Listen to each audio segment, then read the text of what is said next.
নমস্কার, শুরু করছি লাইভ জিকে ক্লাস। আজ 14ই আগস্ট 2021। লাইভ জিকে ক্লাসে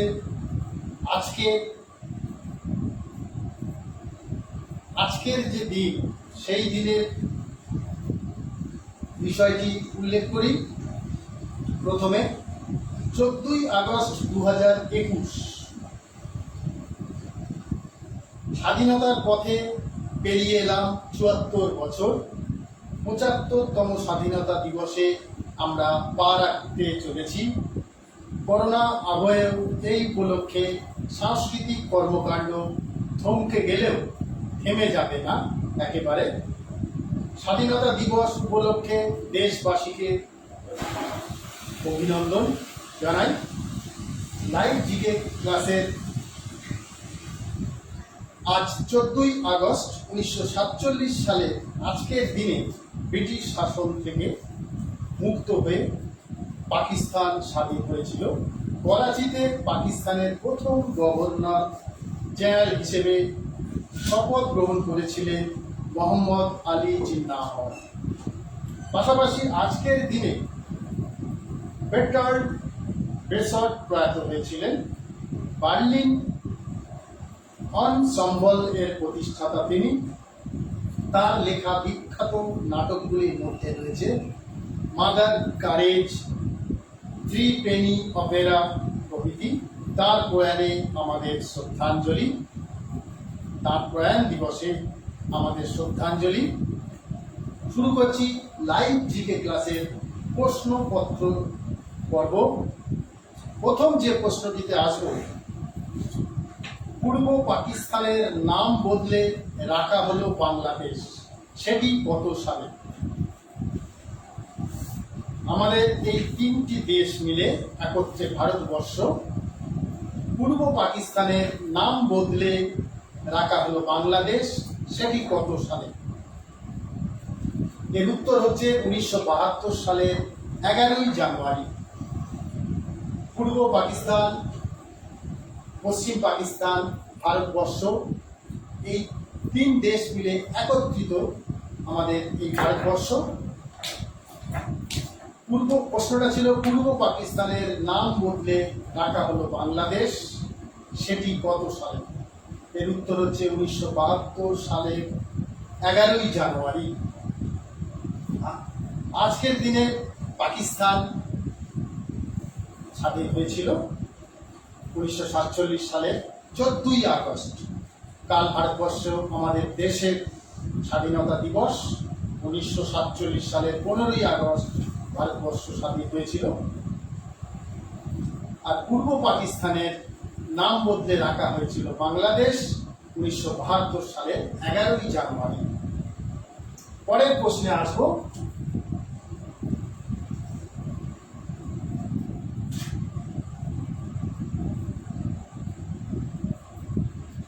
পরের যে প্রশ্নটিতে আসছি, সৌরতন্ত্রের ক্ষুদ্রতম বাহন গ্রহ এরিস আবিষ্কার হয়েছিল কত সালে?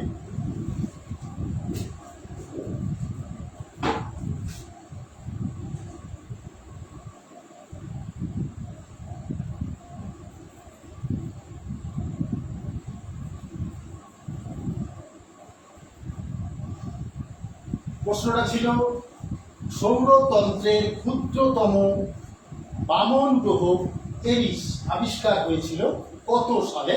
এর উত্তর হচ্ছে 2005 সালের 5ই জানুয়ারি।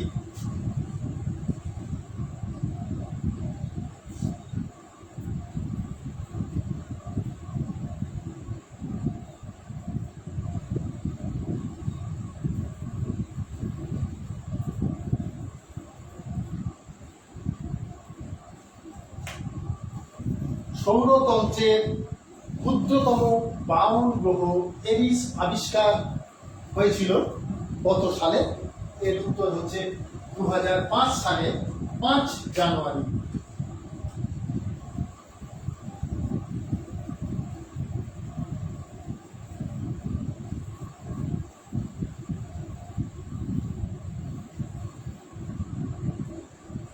কাজকেরিয়ার আমার বাংলার সৌজন্যে আয়োজিত লাইভ জিকে ক্লাসের এবারে যে প্রশ্নটিতে আসব, ভারতের জাতীয় যুব দিবস ও স্বামী বিবেকানন্দের জন্মদিন পালিত হয় কোন দিনটিতে?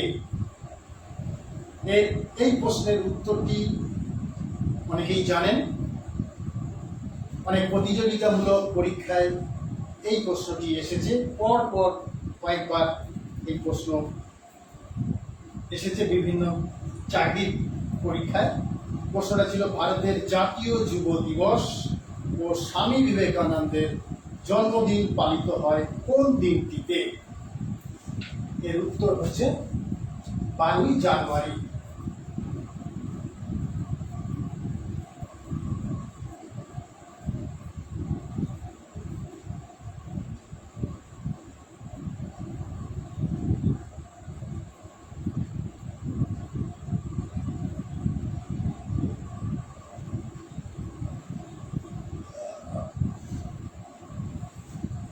বারোই জানুয়ারি জাতীয় যুব দিবস হিসেবে পালিত হয়, পাশাপাশি বিবেকানন্দের জন্মদিন হিসেবেও পালিত হয়। এই 12ই জানুয়ারি দিনটির বিশেষ তাৎপর্য রয়েছে।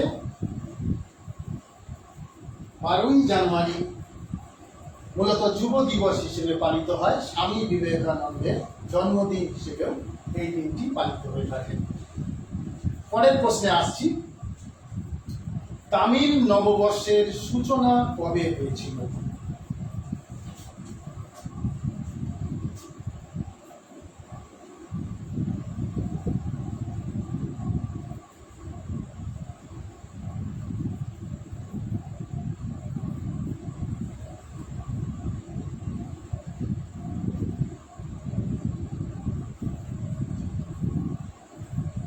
প্রশ্নটা ছিল তামিল নববর্ষের সূচনা কবে হয়েছিল? তামিল নববর্ষের সূচনা হয়েছিল 14ই জানুয়ারি।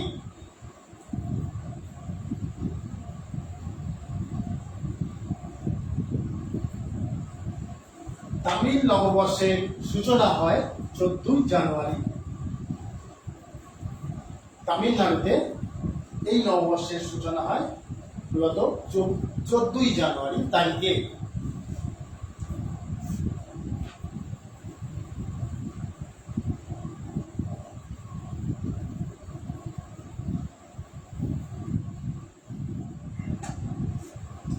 এই পর্বের পরবর্তী প্রশ্নে আসছি, কত সালে বিজ্ঞানী সত্যেন্দ্রনাথ বসু প্রয়াত হয়েছিলেন?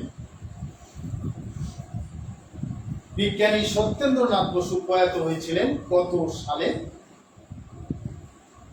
এর উত্তর হচ্ছে 1974 সালে।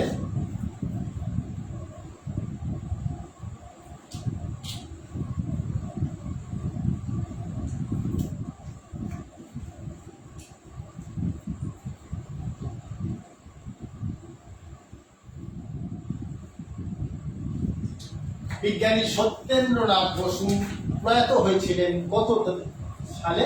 1974 সালে 4ই ফেব্রুয়ারি বিজ্ঞানী সত্যেন্দ্রনাথ বসু প্রয়াত হন।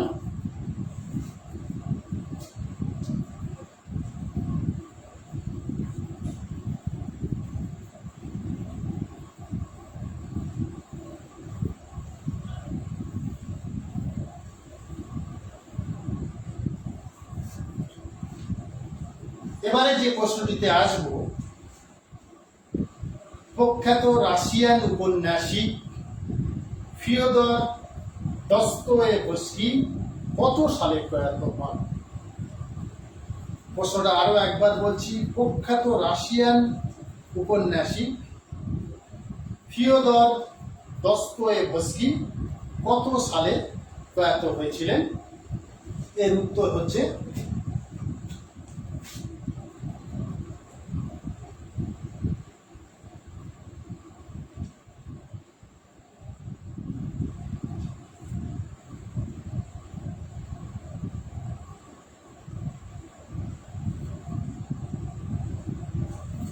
প্রশ্নটা ছিল প্রখ্যাত রাশিয়ান ঔপন্যাসিক ফিওদর দস্তয়েভস্কি কত সালে প্রয়াত হয়েছিলেন? উত্তর হচ্ছে 1881 সালের 9 ফেব্রুয়ারি এই ঔপন্যাসিক, প্রখ্যাত ঔপন্যাসিক প্রয়াত হন। রাশিয়ার বিশিষ্ট ঔপন্যাসিক ছিলেন তিনি।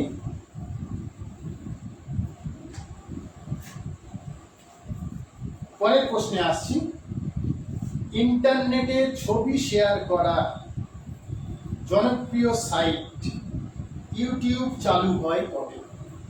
প্রশ্নটা আরো একবার, ইন্টারনেটে ছবি শেয়ার করা জনপ্রিয় সাইট ইউটিউব চালু হয় কবে?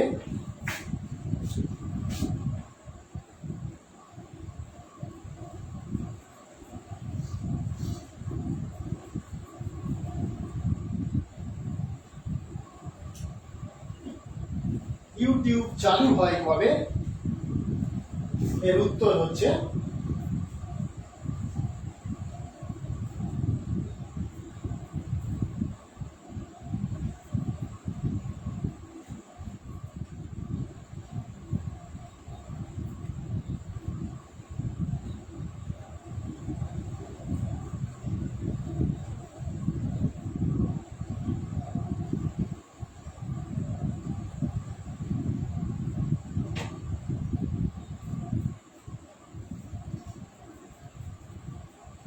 প্রশ্নটা ছিল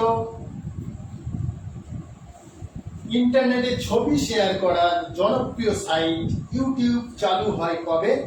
এর উত্তর হচ্ছে 2005 সালের 15 ফেব্রুয়ারি তারিখে ইউটিউব চালু হয়েছিল।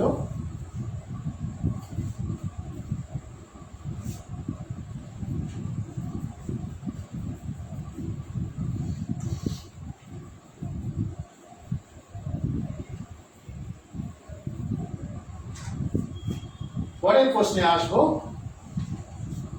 এই পর্বের শেষ প্রশ্ন, সাহিত্যিক লীলা মজুমদার কত সালে প্রয়াত হন? বিশিষ্ট সাহিত্যিক লীলা মজুমদার কত সালে প্রয়াত হন?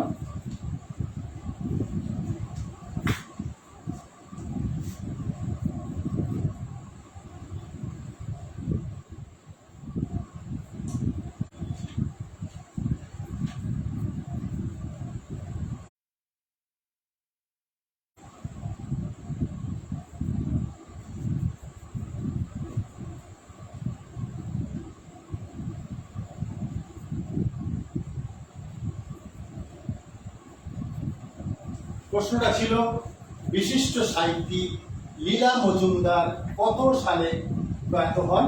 এর উত্তর হচ্ছে 2007 সালের 5 এপ্রিল বিশিষ্ট সাহিত্যিক লীলা মজুমদার প্রয়াত হয়েছিলেন।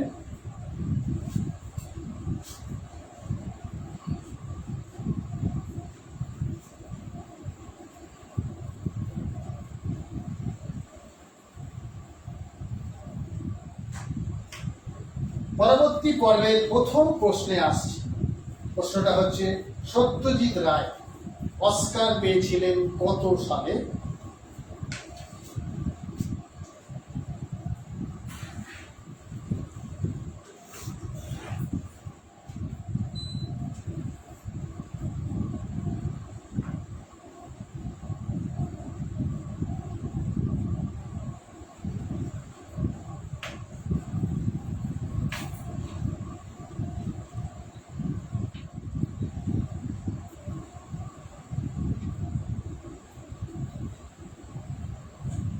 আমাদের প্রশ্নটা ছিল সত্যজিৎ রায় অস্কার পেয়েছিলেন কত সালে?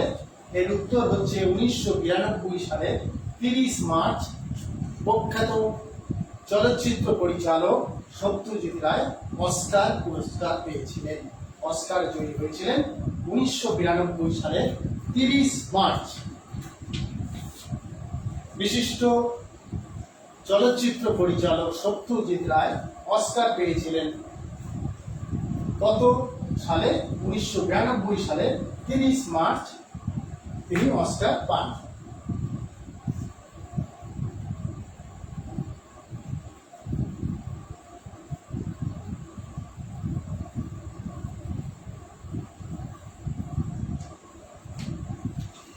পরের প্রশ্নে আসছি, ইউনেস্কো বিশ্ব বই দিবস ঘোষণা করেছিল কোন তারিখে?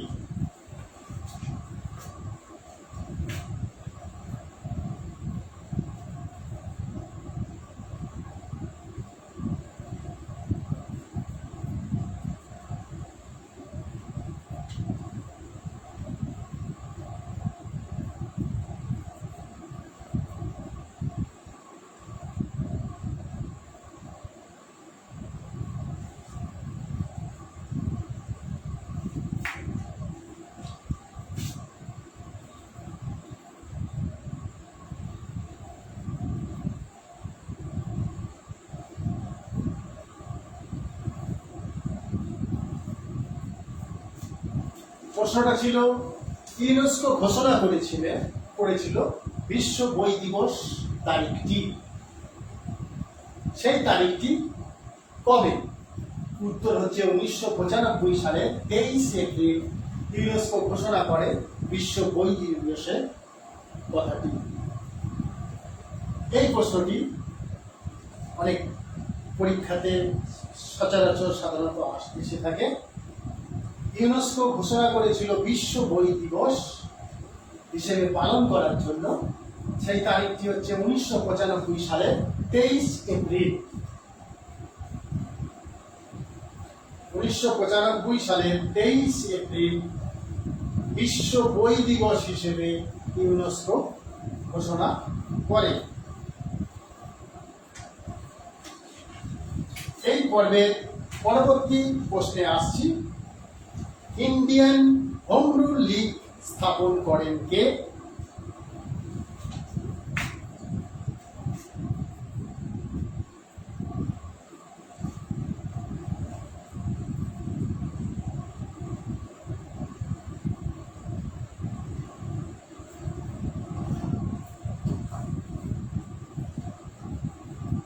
ইন্ডিয়ান হোম রুল লীগ স্থাপন করেন কে?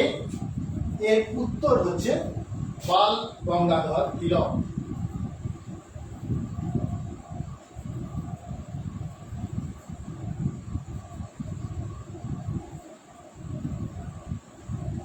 ইন্ডিয়ান হোম রুল লীগ ঘোষণা বা স্থাপন করেছিলেন কে? উত্তর হচ্ছে বাল গঙ্গাধর তিলক। 1916 সালের পুনায় এই লীগ স্থাপন করেছিলেন, ইন্ডিয়ান হোম রুল লীগ নামে পরিচিত। এই ইন্ডিয়ান হোম রুল লীগ স্থাপন করেছিলেন বাল গঙ্গাধর তিলক 1916 সালে পুনায়।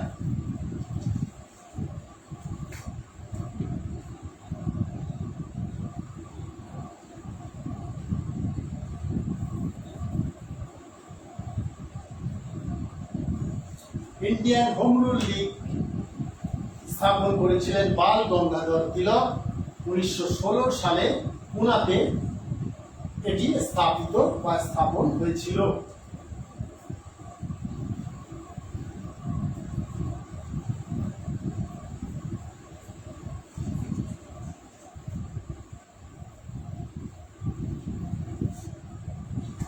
পরের প্রশ্নে আসবো।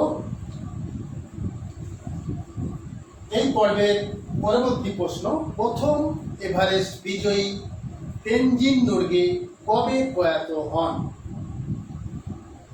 প্রথম এভারেস্ট বিজয়ী তেনজিং নোরগে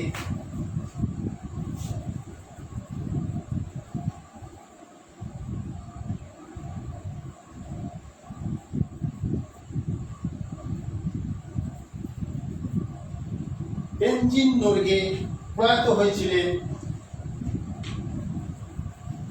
কোন তারিখে? তেনজিং নোরগে প্রয়াত হয়েছিলেন 1986 সালে।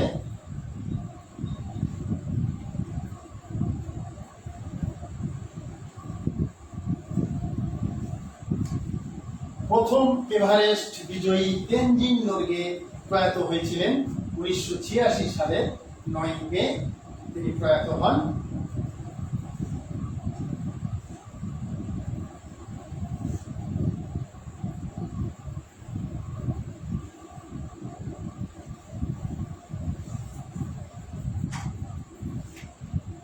পরের প্রশ্নে আসবো। উইলিয়াম কেরি নামটি আমাদের সবারই প্রায় জানা। উইলিয়াম কেরির জীবনাবসান হয় কবে? এর উত্তর হচ্ছে 1834 সালের 9 জুন।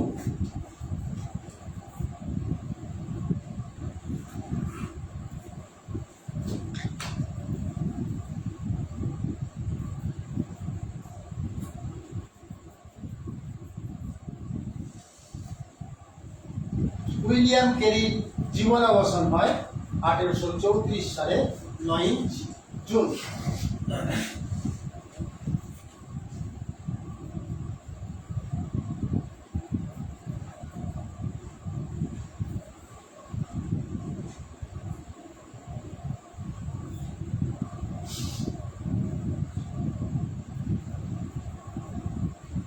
উইলিয়াম কেরির জীবনাবসান হয় 1834 সালে 9 জুন।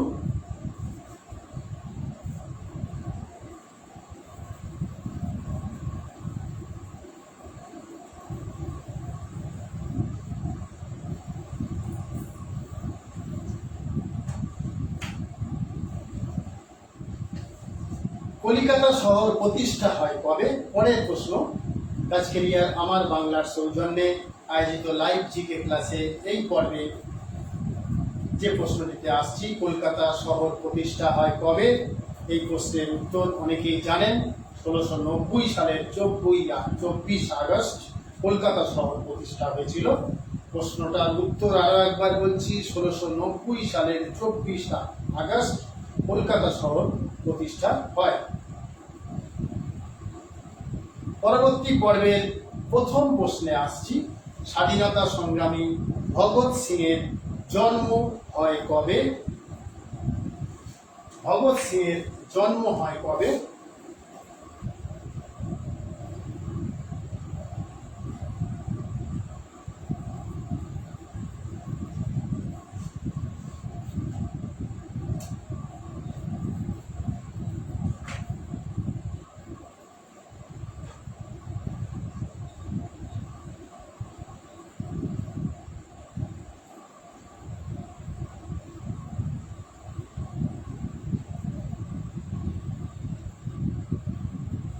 প্রশ্নটা হচ্ছে, স্বাধীনতা সংগ্রামী ভগৎ সিং এর জন্ম হয় কবে? উত্তর হচ্ছে 1907 সালের 27 সেপ্টেম্বর স্বাধীনতা সংগ্রামী ভগৎ সিং এর জন্ম হয়।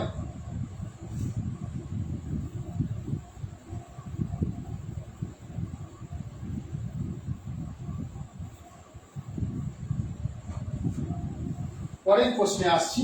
তত্ত্ববোধিনী সভার সম্পাদক নির্বাচিত হন কে? প্রশ্নটা আরো একবার। তত্ত্ববোধিনী সভার সম্পাদক নির্বাচিত হন কে? এর উত্তর হচ্ছে মহর্ষি দেবেন্দ্রনাথ ঠাকুর। উত্তর হচ্ছে মহর্ষি দেবেন্দ্রনাথ ঠাকুর। তত্ত্ববোধিনী সভার সম্পাদক নির্বাচিত হন কে? মহর্ষি দেবেন্দ্রনাথ ঠাকুর। 30 অক্টোবর তারিখে এই তত্ত্ববোধিনী সভার সম্পাদক হিসেবে নির্বাচিত হয়েছিলেন।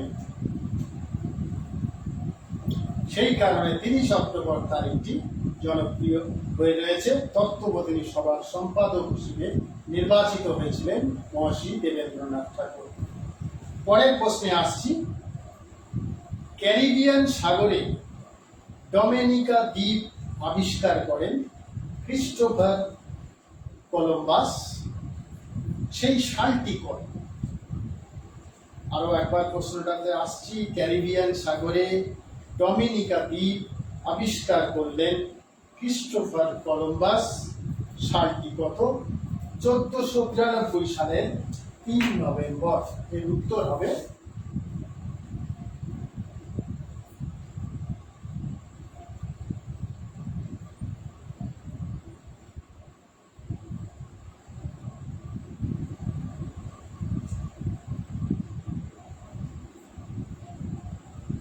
ক্রিস্টোফার কলম্বাস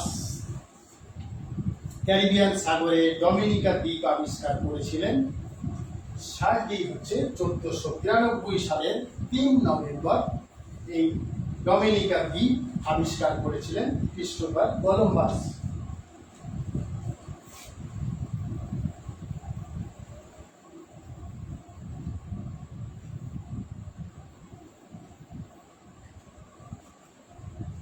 পরের প্রশ্নে আসবো, নোবেল পুরস্কার পেলেন রবীন্দ্রনাথ ঠাকুর, সেই সালটি কত? এই প্রশ্নের উত্তর অনেক প্রতিযোগিতামূলক পরীক্ষায়, চাকরি পরীক্ষাতে এসেছে। নোবেল পুরস্কার পেয়েছেন রবীন্দ্রনাথ ঠাকুর কত সালে? ঘুরিয়ে প্রশ্নটা এসেছে, নোবেল পুরস্কার পেলেন রবীন্দ্রনাথ ঠাকুর, সেই সালটি কত? এর উত্তর হচ্ছে 1913 সাল।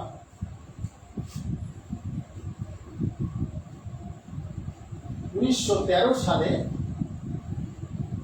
রবীন্দ্রনাথ ঠাকুর নোবেল পুরস্কার পেয়েছিলেন। অনেক পরীক্ষাতে, চাকরি পরীক্ষায়, প্রতিযোগিতামূলক পরীক্ষাতে এই ধরনের এই প্রশ্নটি অনেকবারই এসেছে। প্রশ্নটা ছিল, নোবেল পুরস্কার পেলেন রবীন্দ্রনাথ ঠাকুর, সালটি কত? সালটা হচ্ছে 1913 সাল রবীন্দ্রনাথ ঠাকুর নোবেল পেয়েছিলেন।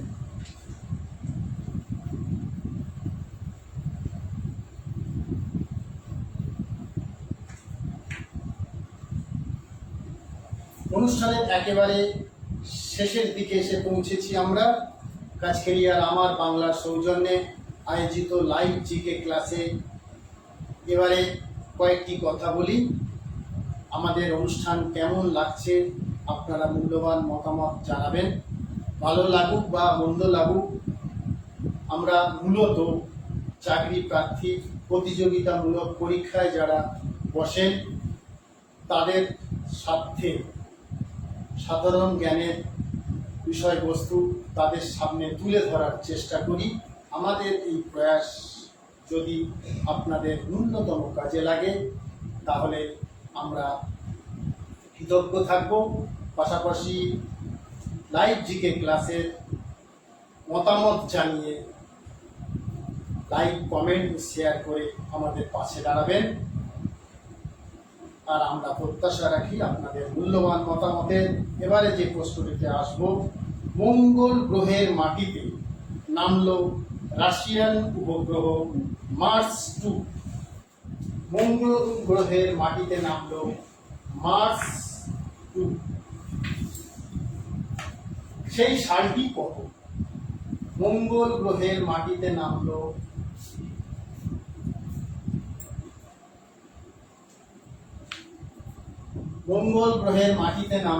মার্স 2, রাশিয়ান কৃত্রিম উপগ্রহ এটি, সেই সালটি কত? প্রশ্নটা আরো একবার উল্লেখ করছি, মঙ্গল গ্রহের মাটিতে নামলো রাশিয়ান কৃত্রিম উপগ্রহ মার্স 2 কত সালে? 1971 সালে। এর উত্তর হবে 1971 সালে 27 নভেম্বর।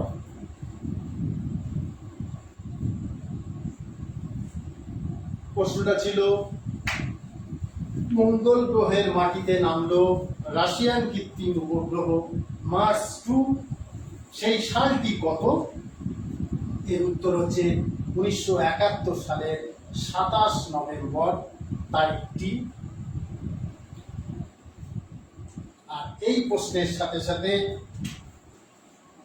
কাছকেরিয়ার আমার বাংলা সৌজন্যে আয়োজিত লাইভ জিকে ক্লাসের আজকের মতো শেষ করছি। পরবর্তী শনিবার আপনাদের মাঝে আবারও নতুন বিষয়বস্তু নিয়ে হাজির হব। আজকের মতো নমস্কার।